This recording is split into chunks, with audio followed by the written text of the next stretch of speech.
This is the Hip Hop Marvels Podcast, your neighborhood plug for all things hip hop and Marvel, where we got it locked from the block to the comic shop.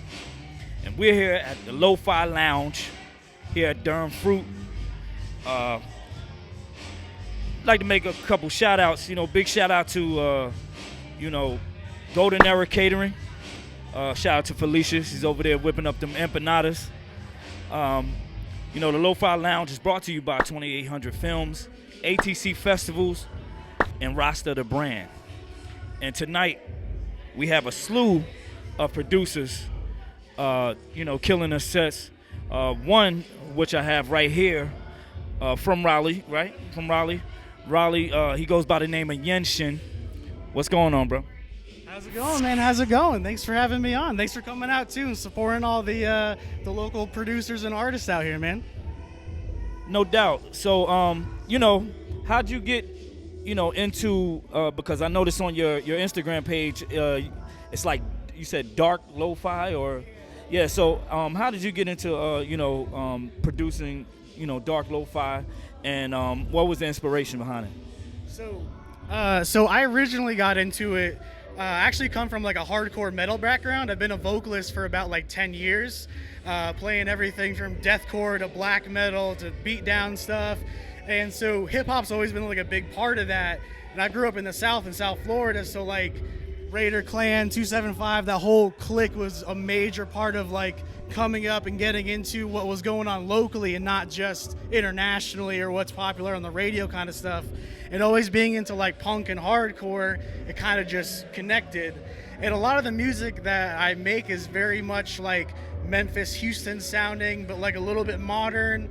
I really just kind of get stoned and listen to records and see what happens for the most part. But it's a lot of, being a multimedia designer allows me to try a lot of different things. And this is one of the things that, I remember in middle school making grindcore albums on old school Fruity Loops and stuff, but I never got into beats. And going down a YouTube rabbit hole, I was like, this is tight. I want to try that for sure. Most definitely. And hearing your set, I heard a lot of sound bites in there. You have, I don't know if it's very Godzilla sounding, old school, Japanese anime type. Yeah. So it's so you say that's a big part. How important is that in your production?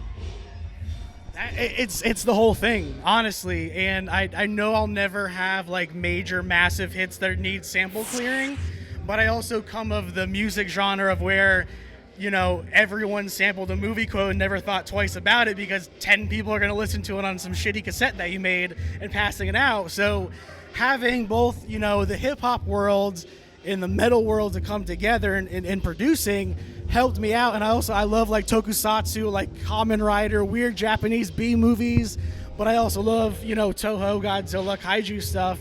And I wanted to bring that into all the music that I make. And then personal projects too, all kind of revolve around anime and Godzilla. So allowing those other creative avenues to come in with music is amazing. Yeah, most definitely. And so I see that you're a toy painter. Yeah.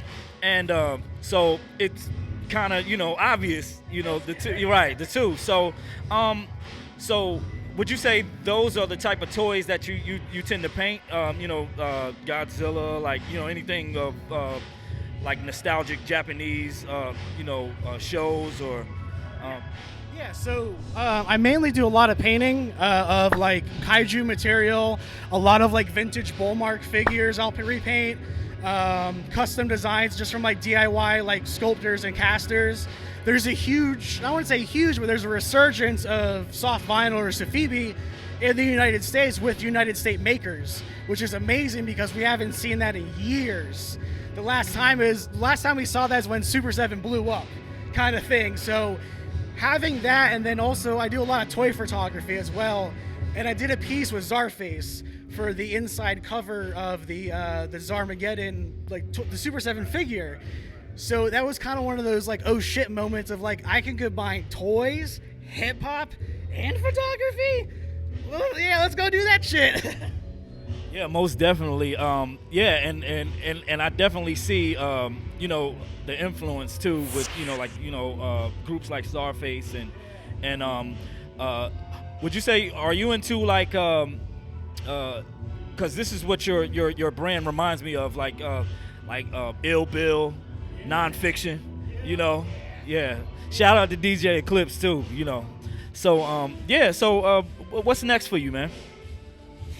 Man, I got ADHD, so I don't know what's next at this point. But right now I joined up with a online collective that's a lot of producers and rappers from Memphis, Atlanta. I think someone's in Florida, kind of deal. And we've all kind of either been affiliated or worked on various projects with like Doom Shop and records, collectives like that. And we've kind of come together because we all kind of fuck with what we're doing, and we're like, all right, cool, let's go ahead and do it together online. So really pushing that, really pushing clothing line stuff. We just dropped a Gundam MF Doom kind of crossover that people really freaked out about. And yeah, pretty much just making and creating stuff, but more importantly, definitely doing a lot of stuff locally here. Because I'm kind of, I came up from being a weird internet niche shit poster online kind of thing, and didn't really get too much involved with the local community because I've always online. But being in person and seeing these kind of events and even being able to be a part of them is amazing. I know there's a lot of states that don't have anything like this. So really got to make sure everyone comes out, supports, curates it, shares, do whatever just to boost people's shit up, because the more we do that, the more this stuff can happen, and the more frequently it can happen. So that's it, really. Yeah, man. So like I was telling you, dope set. Where can people catch you? Where can the masses take a look at your work, your toys, all that? Yeah. So you can go to the website at yenshinstudio.com. truegunpla.com, and as an inside running joke, use trucknuts with a Z.com. Go there and you'll be able to see artwork, shirts, toys, free art, all kinds of crazy stuff in there. It's kind of like a one-in hub, and you'll find links to not only myself but of other community members here in Raleigh and Durham and in North Carolina. You heard it here first, man. The boy Yenshin. Man, dope meeting you, man. We'll be right back after this.